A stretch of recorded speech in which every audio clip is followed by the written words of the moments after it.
Mutton நல்லி எலும்பு soup எப்படி செய்யலான்னு பார்க்கலாம். இதுக்கு வந்து ஒரு மசாலா ரெடி பண்ணணும். இடி உரலில் 1 ஸ்பூன் சோம்பு சேர்த்திக்கலாம். அதுக்கப்புறம் 3 துண்டு வந்து இஞ்சியை வந்து பொடியாக கட் பண்ணி இந்த மாதிரி சேர்த்துக்கலாம். ரெண்டையும் சேர்த்திட்டு இந்த மாதிரி தட்டி எடுத்துக்கோங்க. அதுக்கப்புறம் ஒரு 5 பல் பூண்டையும் நல்லா தட்டிக்கலாம். அதையும் தட்டி இந்த மாதிரி எடுத்து வச்சுக்கலாம்.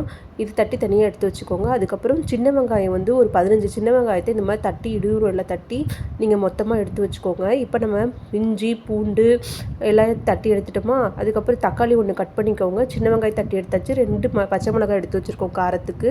இப்போ குக்கரில் தான் செய்ய போகிறோம். குக்கரில் கொஞ்சம் எண்ணெய் விட்டுட்டு பட்டை கிராம்பு சேர்த்துக்கிட்டு நம்ம இடித்து வச்ச மசாலா இருக்குல்ல அது எல்லாத்தையும் சேர்த்துக்கலாம். இஞ்சி பூண்டு எல்லாத்தையும் சேர்த்து நல்லா வதக்கிக்கோங்க. 2 பச்சை மிளகாய் காரத்துக்கு சேர்த்து அதையும் நல்லா வதக்கி விட்டுருங்க. அதுக்கப்புறம் சின்ன வெங்காயத்தையும் சேர்த்து நல்லா வதக்கிக்கோங்க.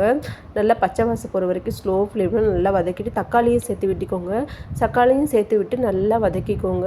வதக்கினதுக்கப்புறம் இப்போ மட்டன் நல்லி வந்து ஒரு 300 கிராம் மட்டன் நல்லியை வந்து வாஷ் பண்ணி இந்த மாதிரி இதையும் சேர்த்து நல்லா வதக்கிக்கோங்க. வதக்கினா அப்போ தான் இந்த இஞ்சி பூண்டு சின்ன வெங்காயத்தில் இருக்க ஃப்ளேவர்லாம் அது கூட நல்லா சேரும். 1/2 ஸ்பூன் வந்து கரம் மசாலா கொஞ்சம் மஞ்சத்தூள் சேர்த்திட்டு அதையும் நல்லா மிக்ஸ் பண்ணி விட்டுருங்க.